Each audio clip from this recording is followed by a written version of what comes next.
नमस्कार मंडळी, ऑलराऊंडर या आपल्या मराठी यूट्यूब चॅनलवरती आपणा सर्वांचं अगदी मनापासून स्वागत आहे.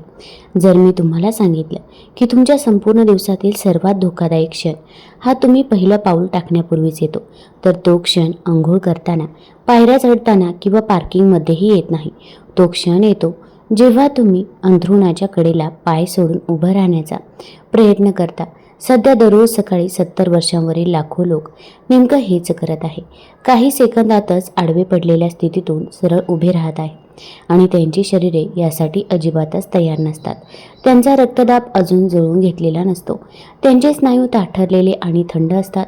शरीराचा तोल सांभाळणारी यंत्रणा अजूनही अर्धवट झोपेमध्येच असते आणि आडवं पडणं व उभं राहणं यामधील त्या छोट्याशा संवेदनशील काळात केवळ एका चुकीच्या हालचालीमुळे दुर्घटना घडू शकते. एखादी व्यक्ती छान ताजीतवानी वाटत असताना उठते, खूप वेगाने बसते आणि एखादी गोष्ट पकडण्याचा प्रयत्न करते आणि तोच क्षण सर्व काही बदलून टाकतो. पण मला तुम्हाला एक गोष्ट समजून सांगायची आहे. हे पूर्णपणे टाळता येण्यासारखं आहे. खरं तर अंथरुणातून बाहेर न पडता कोणत्याही उपकरणाशिवाय आणि 5 मिनिटांपेक्षा कमी वेळामध्ये तुमचे पाय जमिनीला लागण्यापूर्वीच तुम्ही हा धोका मोठ्या प्रमाणात कमी करू शकता. कारण की बहुतेक जणांना अशा वेळी चक्कर देखील येते. आज मी तुम्हाला नेमकी हेच सांगणार आहे. जर तुम्हाला व्हिडिओ आवडला तर खाली कमेंट बॉक्समध्ये एक टाईप करा. तसेच कमेंटमध्ये तुमची प्रतिक्रिया देखील कळवा. सकाळची वेळ दिवसातील सर्वात धोकादायक वेळ का असते? तुम्ही उठता तेव्हा तुमच्या शरीरामध्ये नेमकी काय घडतं हे मी तुम्हाला समजावून सांगते. कारण एकदा का तुम्हाला हे समजलं की तुम्ही पुन्हा कधीही घाईघाईने अंथरुणातून उठणार नाही. जेव्हा तुम्ही 6, 7 किंवा मग 8 तास एकाच स्थितीमध्ये पडून असता तेव्हा एकाच वेळी अनेक गोष्टी घडतात. पहिली गोष्ट म्हणजे तुमचे स्नायू थंड आणि ताठर होतात. थंडीच्या दिवसांमध्ये रात्रभर उभे राहिलेल्या कारच्या इंजिनप्रमाणेच तुमच्या स्नायूंना सुद्धा हालचाल करण्यासाठी तयार होण्यापूर्वी वॉर्मअपची गरज असते. आणि जेव्हा तुम्ही वॉर्मअप करता न करता अंथरुणातून पटकन उठता तेव्हा तुम्ही त्या थंड आणि ताठर स्नायूंवरती तुमच्या संपूर्ण शरीराचा भार टाकणं, तोल सांभाळणं आणि कोणत्याही अनपेक्षित हालचालीला प्रतिसाद देणं यांसारखी कामे एकदम सोपवतात. हे संकटाला आमंत्रण देण्यासारखं आहे. दुसरी गोष्ट म्हणजे तुमचा रक्तदाब कमी होतो. जेव्हा तुम्ही आडवे असता तेव्हा शरीरामध्ये रक्त खेळतं ठेवण्यासाठी हृदयाला फारसे कष्ट करावे लागत नाही. पण तुम्ही उठता, विशेषतः जेव्हा तुम्ही वेगाने उठता तेव्हा गुरुत्वाकर्षणाच्या विरुद्ध दिशेने रक्त वरच्या बाजूला पंप करावं लागतं. 70 वर्षांवरील अनेक लोकांमध्ये शरीराशी ही जुळवून घेण्याची प्रक्रिया पुरेशा वेगाने होत नाही. याचा परिणाम म्हणून ऑर्थोस्टॅटिक हायपोटेन्शन नावाची स्थिती उद्भवते. यात रक्तदाब अचानक कमी होतो, ज्यामुळे चक्कर येणं, डोकं हलणं, हलकं वाटणं आणि काही प्रकरणांमध्ये पूर्णपणे बेशुद्ध पडणं असे प्रकारसुद्धा घडत असतात. सकाळी उठल्यावर पडण्यामागील हे एक प्रमुख कारण आहे. बऱ्याच लोकांना आपल्यासोबत असे काही घडत आहे याची कल्पनासुद्धा नसते. तिसरी गोष्ट म्हणजे तुमची शरीराची समतोल राखणारी यंत्रणा काहीशी मंदावलेली असते. समतोल राखण्यासाठी तुमचा मेंदू 3 यंत्रणांचा वापर करतो. तुमचे डोळे, कानाचा आतील भाग आणि स्नायू व सांध्यांमधील संवेदना ग्रहण करणारे अवयव. अनेक तास हालचाल न करता झोपून राहिल्यानंतर या 3 यंत्रणा पुन्हा सक्रिय होण्यासाठी किंवा जुळवून घेण्यासाठी थोडा वेळ लागतो. जेव्हा तुम्ही खूप वेगाने उठता तेव्हा तुम्ही तुमचा समतोल राखणाऱ्या यंत्रणेकडून ती पूर्णपणे जागृत होण्याआधीच तिच्या पूर्ण क्षमतेने काम करण्याची अपेक्षा करत असता. आता सर्वात महत्त्वाची गोष्ट म्हणजे या 3 समस्यांवर तुम्ही अंथरुणातून उठण्यापूर्वीच उपाय करू शकता. या दिनचर्येचा मुख्य उद्देश हाच आहे. हे 5 व्यायाम पूर्ण करेपर्यंत तुमचे स्नायू उबदार झालेले असतील, रक्ताभिसरण सुरळीत झालेलं असेल आणि समतोल राखणारी यंत्रणा पूर्णपणे कार्यरत झालेली असेल. परिणामी प्रत्येक सकाळी तुम्ही अधिक सुरक्षितपणे, स्थिरपणे आणि आत्मविश्वासाने उभे राहू शकाल. पहिला व्यायाम तो म्हणजे घोट्यांची हालचाल. हे का महत्त्वाचं आहे? आपण इथूनच सुरुवात करतो आणि त्याचं कारण सोपं आहे. तुमचे घोटे आणि पोटऱ्या हे तुमच्या शरीरातील रक्ताभिसरण करणारे पंप आहेत. जेव्हा जेव्हा तुमच्या पोटऱ्यांचे स्नायू आकुंचन पावतात तेव्हा ते पायांच्या खालच्या भागातील शिरांवर दाब निर्माण करतात आणि रक्त पुन्हा हृदयाकडे वरच्या दिशेने ढकलतात. अनेक तास हालचाल न करून राहिल्यामुळे रक्त नैसर्गिकरित्या शरीराच्या खालच्या भागामध्ये साचतं.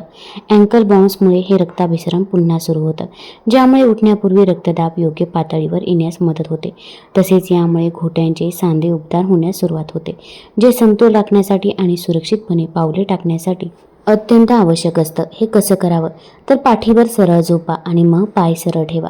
दोन्ही पावले स्वतःच्या दिशेने वाकवा आणि पायाची बोटे शक्य तितकी छताच्या दिशेने वर ओढा. 2 सेकंद तसंच धरून ठेवा. त्यानंतर पायाची बोटे बाहेरच्या दिशेने ताणून पावले शरीरापासून दूरच्या दिशेने करा. 2 सेकंद तसेच धरून ठेवा. ही झाली एक आवर्तन. म्हणजे या पंप हालचालीची 15 आवर्तने करायची आहे.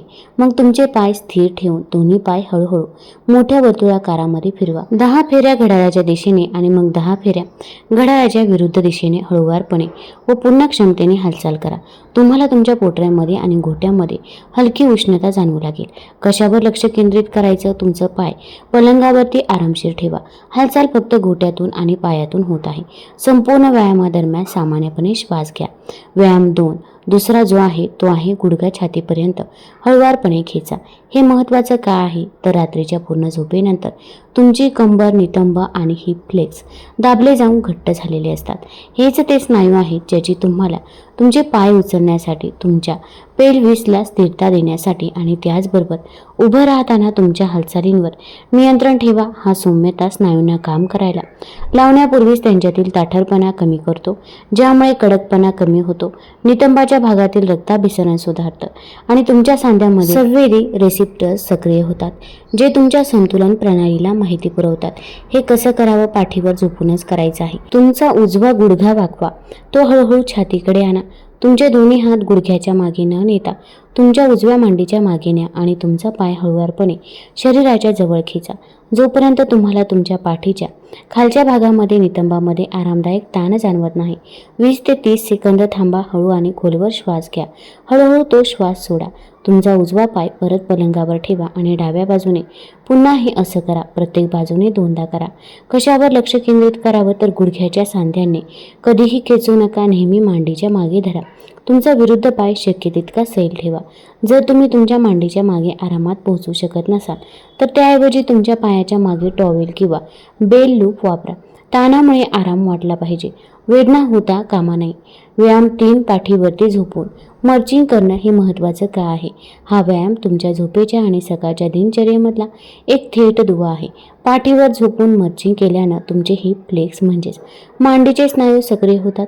तुमचा कोर म्हणजेच पोटाचा भाग बळकट होतो आणि प्रत्येक पावलाच्या वेळी तुम्ही वापरत असलेल्या हालचालीच्या अचूक पद्धतीचे प्रशिक्षण सुरू होतं.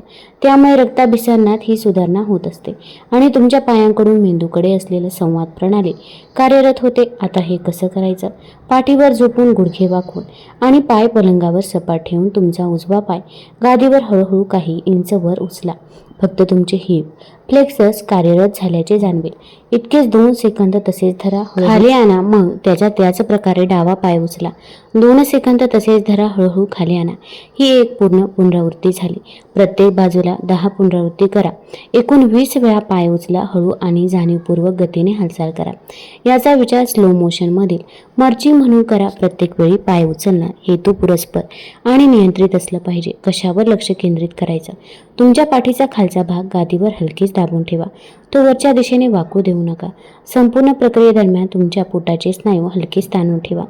जर गादीवरून पाय उचलणं अस्वस्थ वाटत असेल तर तुम्ही यात थोडा बदल करू शकता.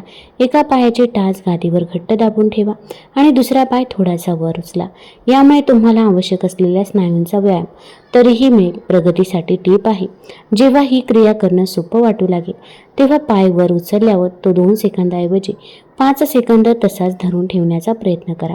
यामुळे हिप फ्लेक्सर आणि कोर म्हणजे पोटाच्या व पाठीच्या स्नायूंचा समूह यांच्यातील ताण व आव्हान लक्षणीयरित्या वाढतो. आता चौथा व्यायाम आहे तो म्हणजे बसून घोट्यांची हालचाल करणं.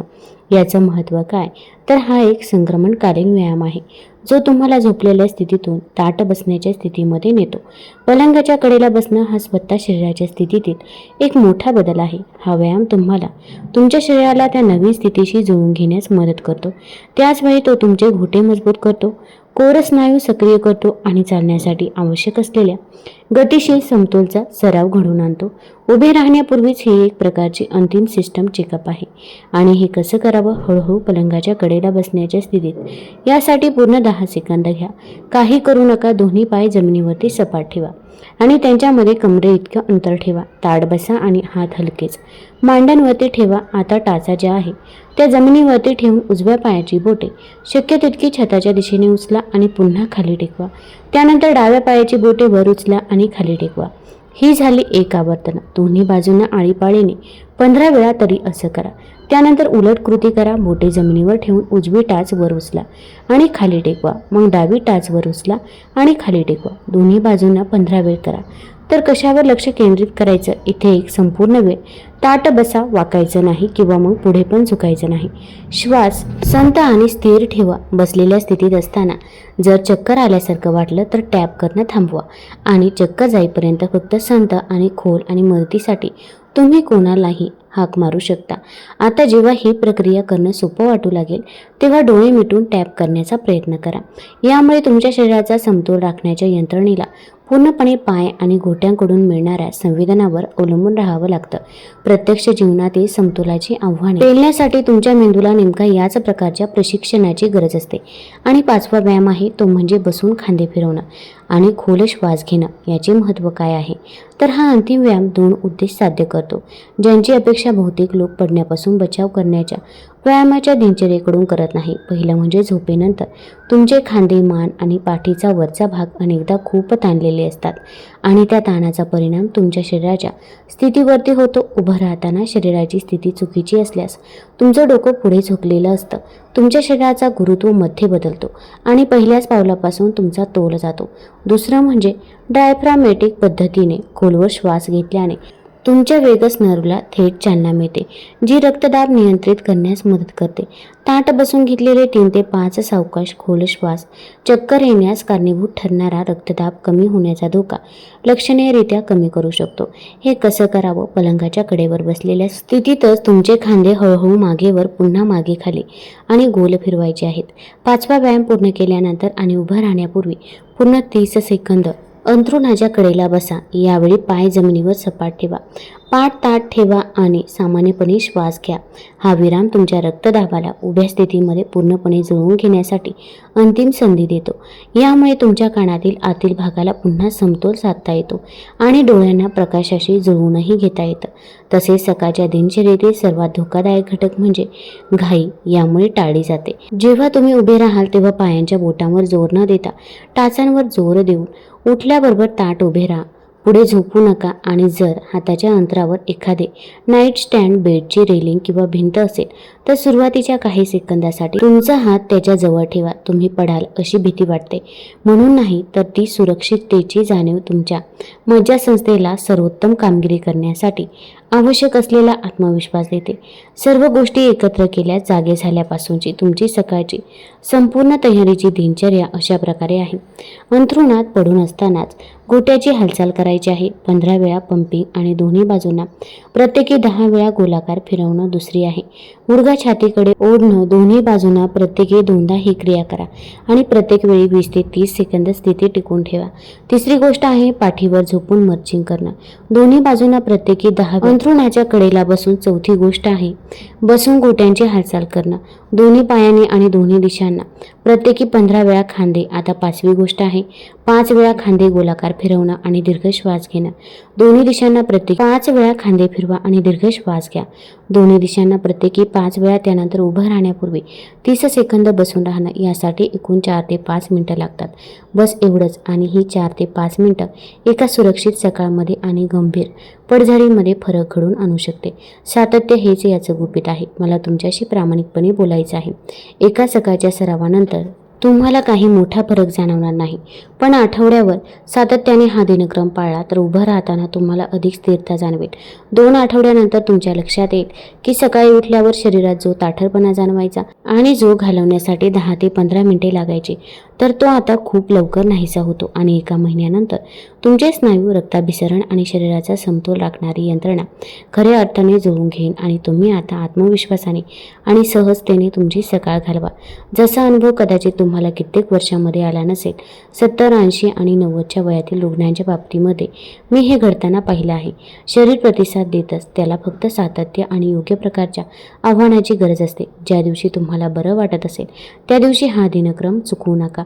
खरं तर त्या सर्वात महत्त्वाच्या सकाळ असतात, कारण तुम्ही अशी सवय शारीरिक पाया तयार करत असता जो तुम्हाला अशा दिवशी सुरक्षित ठेवेल जेव्हा तुम्हाला तितकी स्थिरता वाटत नसेल.